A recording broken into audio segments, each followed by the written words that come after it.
Hey y'all, it's Veronica, and this is a beautiful morning, a morning to be grateful, a morning to thank God for life and opportunities to grow.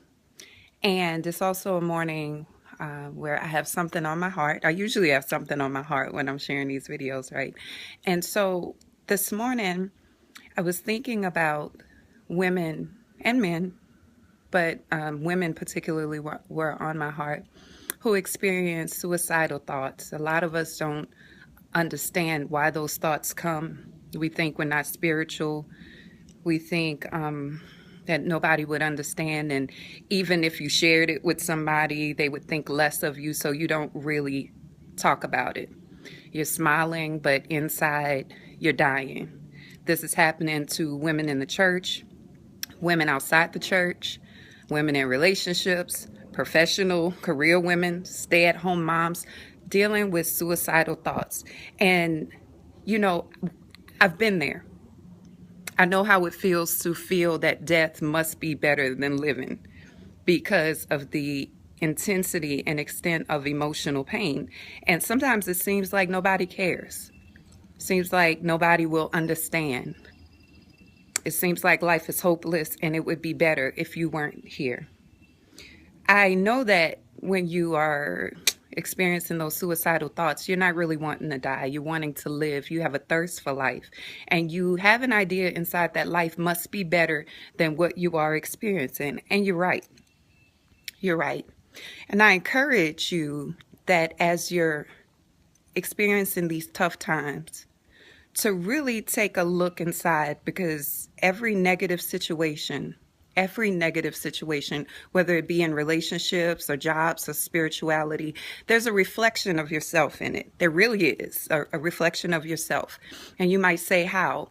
Well, it reflects what your inner need really is and where your healing needs to take place. And if you keep going through the negative situation, not being attentive to your own personal healing, then those suicidal thoughts are going to intensify. So if you're looking to get out of that cycle of wishing for death, if you really want to get to a place where you are experiencing life in abundance the way that you're looking for, you're going to have to look inside.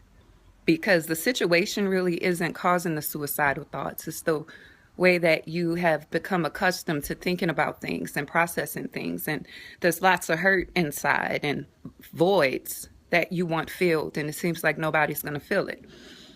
So this is important to me because I talk to so many women throughout the week, and it's not surprising when they tell me, I've really been suicidal lately. Because we all have a thirst for living. You were born to live and experience life in its fullness. And when you're not experiencing that, it just doesn't seem worth it. I get that. But you got to heal. You have to look in those places that you've hidden away, the places that you've stuffed down inside because you needed to function. You needed to take care of the children. You needed to go to work. You needed to serve on the committee at church. Whatever it is you needed to do, you stuffed down your own emotions and the things that you needed because you wanted to help others. Well, now it's time to help yourself. Self-care is absolutely necessary, and there is nothing selfish about self-care. You need it. You need to look inside. You need to process through. You need to do these things if you want to live. And I know you want to live. Because nobody who wants to die because dying is fun. You want to die because you really have a thirst for living. So start living today.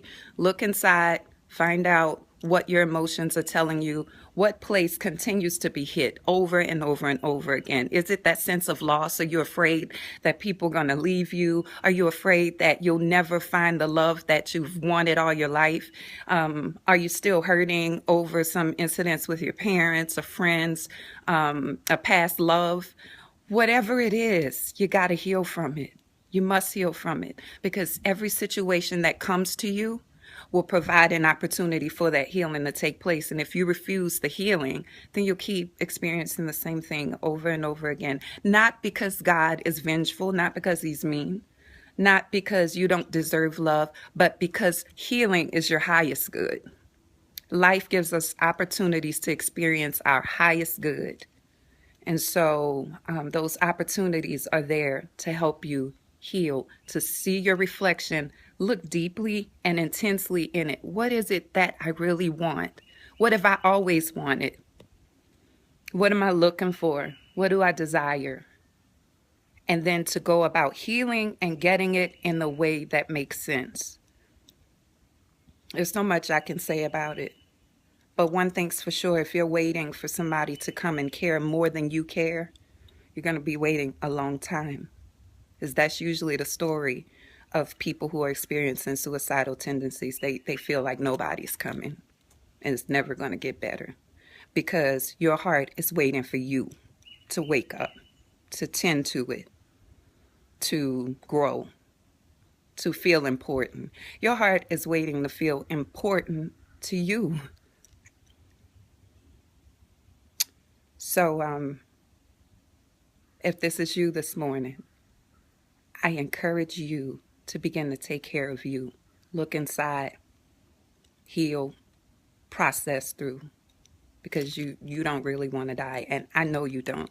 You want to live and you're tired of not living. Well, you deserve to live. Let me say that. And you can inbox me if you want to chat through it. Inbox your pastor, minister, therapist. Therapy is really good. Some people, they're afraid of therapy, but therapy can help, especially if it's a therapist who is spiritual. So anyway, that's what's on my mind.